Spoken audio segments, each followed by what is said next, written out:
They tried to buy an empire with a squeeze on a single copper stock, and instead they nearly bought the collapse of a nation's credit.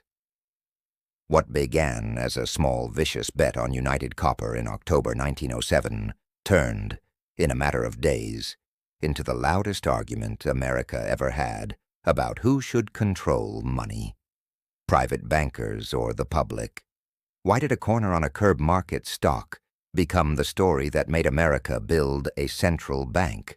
New York in 1907 was a city of ledgers and horse hooves, gaslight and telegrams, a place where trust sat as visibly in the corner office as gold did in vaults.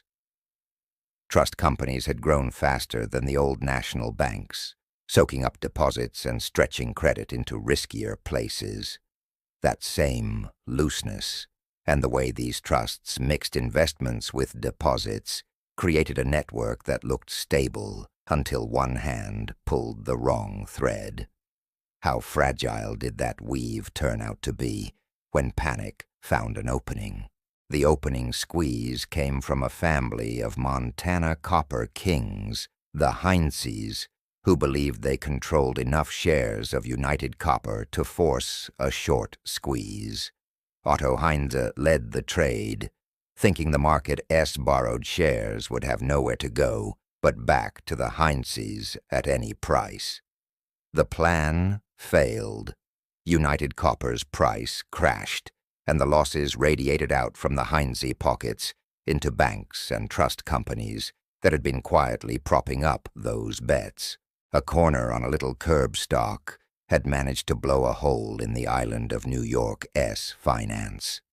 That hole opened into a flood. Depositors ran for the doors. The Knickerbocker Trust, one of the city's largest and most respected trust companies, saw its reputation tattered by association and its president forced out. When the Knickerbocker failed to find a clearing bank backstop, depositors stampeded, believing that if the third largest trust could fall, nothing was safe. The markets reacted in kind. Credit dried, the stock exchange swung wildly, and businesses that relied on short-term loans found themselves suddenly, painfully short of cash. What looked like isolated scandal had become systemic collapse. If you're still watching this far, you're clearly someone who loves real stories of money, power, and history. So take a second and subscribe to the Finance Empire. It keeps us digging deeper into how finance shaped the world you live in. Into that chaos stepped a man with a telephone and an old-fashioned idea of responsibility. J.P. Morgan was called home from a church convention.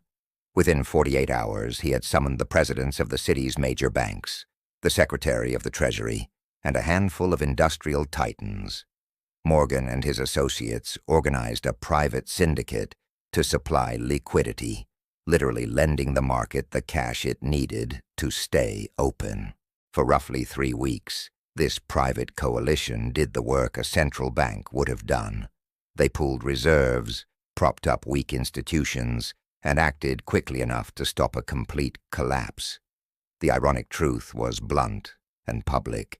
In the absence of a formal lender of last resort, the country's stability rested on the willingness of an aging private banker to pick up the phone.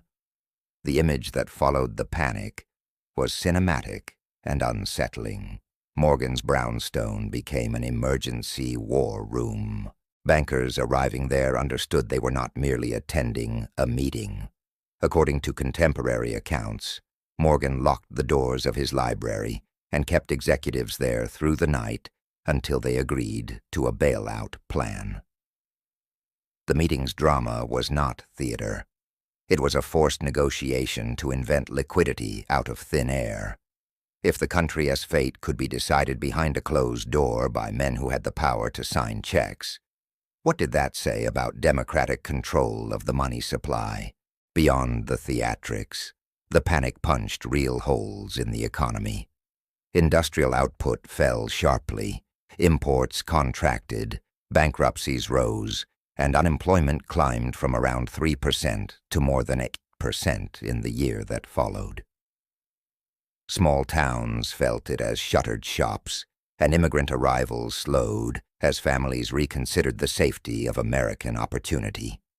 The panic was not an abstract market correction. It translated into wages missed and orders canceled, a reminder that finance's ripples reach every street. The political consequence was immediate and long-lasting. Public outrage at the power exercised by Morgan and other private financiers fed reformers and frightened legislators.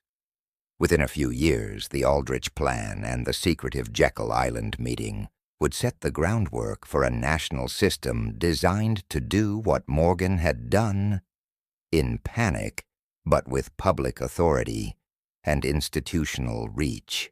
In 1913, the Federal Reserve Act created a lender of last resort that could expand or contract liquidity not by private bargain, but through policy. The panic of 1907 had taught a painful lesson. Leaving systemic risk in private hands was a luxury democracies could not always afford. There is moral complexity in that lesson. Morgan's intervention stopped a deeper crash and likely saved countless jobs and fortunes. Yet the rescue also confirmed the fear many Americans already had, that a few men meeting in private could steer the nation's fate. The Pujo Committee would later investigate the money trust, and the public would ask whether markets should be governed by gentlemen's agreements or by law. Should a system be designed to avoid moral hazard or to prevent catastrophe at all cost? The question cut to the heart of whether liberty and stability are friends or enemies in finance. Look at the pattern beneath the panic, and the answer becomes clearer. A thin, inflexible currency system, trusts that blurred the line between investment and deposit, and speculative leverage created a latticework of fragility. One rotten timber, in this case, a copper corner, eased under pressure, and the whole scaffold began to sway. The fix was less about punishing speculators than about redesigning the plumbing so the next leak would not flood the house. That redesign became the Federal Reserve, with responsibilities for liquidity, supervision, and, crucially, crisis management.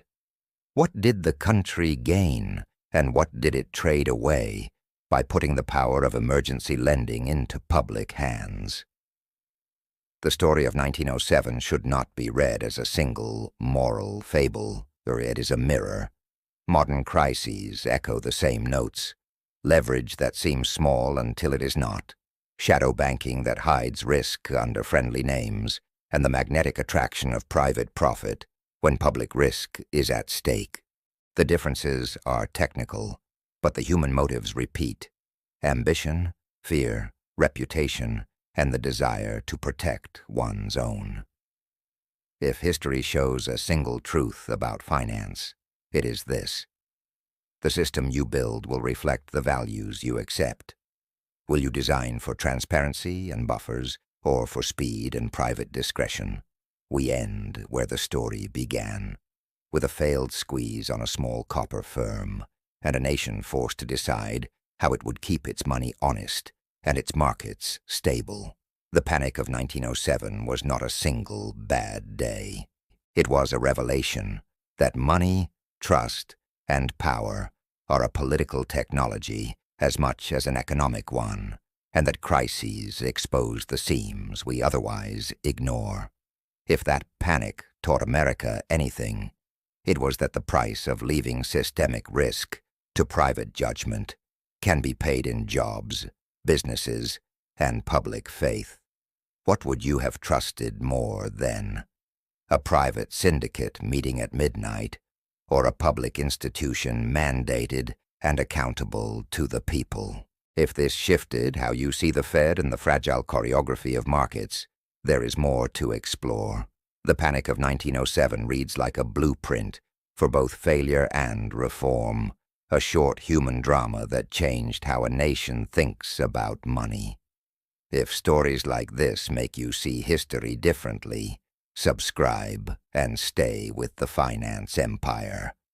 Because every financial crisis hides another lesson waiting to be told.